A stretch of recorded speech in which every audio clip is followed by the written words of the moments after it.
Welcome to Thursday, the 5th day of May, 2022, your Day Weather Podcast brought to you by Cowboy State News Daily, cowboystatenewsdaily.com, Wyoming's news authority. Check them out at their website or on their Facebook page at cowboystatenewsdaily.com. Well, we have a nice warm-up coming the next 48 hours, really into the first part of the weekend, especially for areas east of the Divide. Going to see a nice rebound. Temperatures are going to warm up. And it's going to be 60s and 70s. We could even see some 80s in some areas by Friday and tomorrow. Drawback is we're going to have a bit of a gusty southwest wind in some areas. So it will be warmer, but a little bit of wind. Scattered showers and thunderstorms this weekend, kind of a typical springtime pattern where Pacific energy and moisture combined with daytime heating is going to produce a little bit of shower and thunderstorm activity, especially for the northern Rockies and the northern plains in the Pacific Northwest. It's going to stay unsettled next week as a large, slow-moving trough settles in off the North Pacific again. This is going to lead to a lot of different what-if scenarios. The computer modeling isn't going to handle this well, but we have a large area of low pressure that will move through the west. It's just kind of a situation of where exactly it's going to track, how long it's going to track on through. But some areas of the west are going to get good amounts of precipitation, maybe into the central plains as well. But the devil's in the details, so stay tuned, and we'll show you that here in a minute. Well, if you think May has been off to a cold start, it has. These are the temperature anomalies for May so far. You can see that big area green right in the heart of the nation, and then all the blue back across most of the Rockies and the central and northern plains back into the Pacific Northwest, with the southern areas of the U.S., and that little patch of warm there over Alberta and Saskatchewan and Montana, a little bit warmer there. But it's been a cool start. Now, we've had a lot of great clouds over the last couple of days with these Pacific fronts moving through. Dave Bell out of Pinedale showing us some great sunset photos last night in the Pinedale area. The rain and snow showers producing these low-hanging clouds that look like they're really close to the ground, because they are, which is an indication of the cool, moist air that's been moving through the area. It's making for a beautiful scene there, especially with all the new white on the mountains. A couple of satellite photos to show you. Here's the low. It's over far western Kansas this morning. We had some really good rain. See this little narrow band of clouds right here? Well over an inch of rain under that band. Places like Burlington, Colorado, well over an inch of rain last night. Parts of southeastern Colorado got some rain finally. But this low is going to slowly meander into the nation's midsection. I want you to remember this low because we're going to talk about it later, believe it or not, what happens to it as it gets east.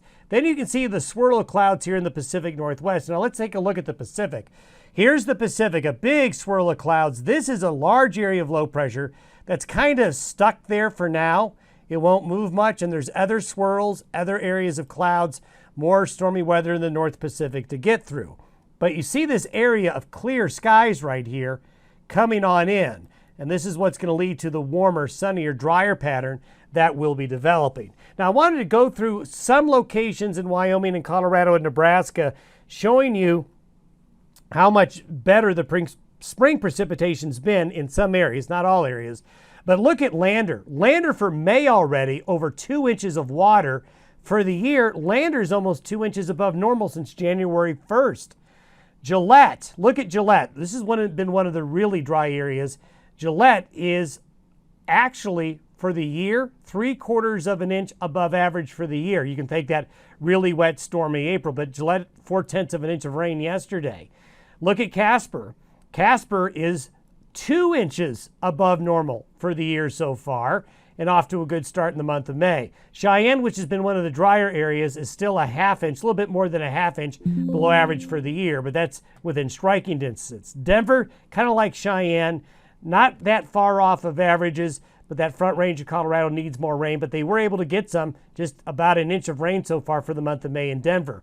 Scottsbluff is one of the drier areas. Now, they got really, really wet in western Nebraska earlier this week with that storm system that came in Sunday night and Monday, so they've made a nice recovery there. So there's been some good news, and the drought monitor just released this morning. Now, this does not show what has happened over the last 24 to 36 hours, but you'll see that the map does not have as much red in it up here as it has in previous weeks. And the drought monitor shows that anywhere you see green here, drought conditions have improved. So we've got many areas here of the Dakotas, Nebraska, parts of Wyoming, parts of Kansas even, and then look at areas of Montana right here, areas of Washington and Oregon.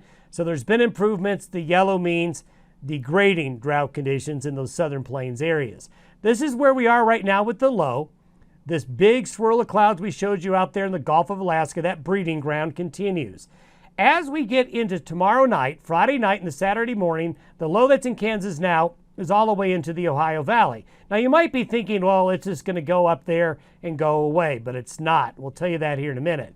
This is a frontal system that's going to slowly sag in as we get into Saturday and Sunday. This is going to drag in cooler air into the western areas west of the divide. And by Saturday afternoon, we have a cold front boundary pushing through, and this is going to set off showers and thunderstorms and bring in cooler air here, while it's going to have a big warm up right here. Going to get quite warm. That's where those 80-degree temperatures are going to be. Look at these temperatures relative to average. These are Friday temperatures. Look at all the orange. A big warm up Saturday, getting really warm here with that warm air getting pushed out of the desert states.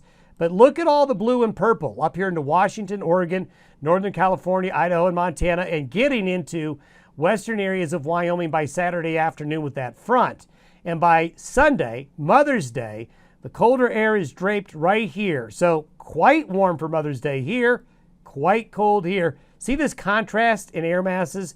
This is what's going to fuel scattered showers and thunderstorms, classic springtime weather this weekend across the region. And you can see this is the precipitation forecast through Monday afternoon. Quite wet in the Pacific Northwest. And then all of this activity right here, east of the divide, is scattered showers and thunderstorms. Now, if you're in a white area here, it doesn't mean you're not going to have a chance of rain. You will, because what we're going to have are scattered showers and thunderstorms. By Saturday afternoon, showers and thunderstorms are breaking out along that front there. Some thunderstorms down here in Texas. And by Sunday afternoon, Mother's Day afternoon, this area here will have some thunderstorm and shower activity, and elsewhere here across the northern and central Rockies. The wind is going to be a bit of a nuisance. I'm going to call these nuisance winds, but with this change in the weather, see all the green here? The green is meaning winds of 30, 40 miles an hour, some gusts of 50 miles an hour. As this front comes in from the Pacific Northwest, it is going to cause some wind. That's one reason why we're going to have a nice warm up here over the next couple of days. By noon Sunday, the trough slowly settles in to Washington and Oregon. See this guy right here? That's the same low that's now in western Kansas. It is detached from the main jet stream. So for you weather geeks and weather nerds out there, this is something that'll be really interesting for you to watch. Because what will happen is, with this system getting detached from this upper level low, this is going to become a boomerang. As this low slowly stalls here, this low is going to end up getting attracted to it later on. So as we go forward, here's that low retrograding back to the Carolina coast, while by Wednesday, the low kind of breaks into two. And as that breaks into two, it settles in and we have a strong southerly wind flow into the nation's midsection, while this system retrogrades. So this is going to bring a big spike of warm. This is a big spike of cool. It's spring. There's going to be a lot going on. This is why next week's weather is going to get so complicated. By next Friday, we could have a closed Colorado low, and this is the same low right here. That low is going to go like this, then do a U-turn just like that, and it's actually, these two are going to sort of attract each other, and this is why the central parts of the United States could end up in a wet pattern with showers and thunderstorms by late next week and next weekend. So stay tuned. We'll keep an eye on that kind of crazy weather pattern developing next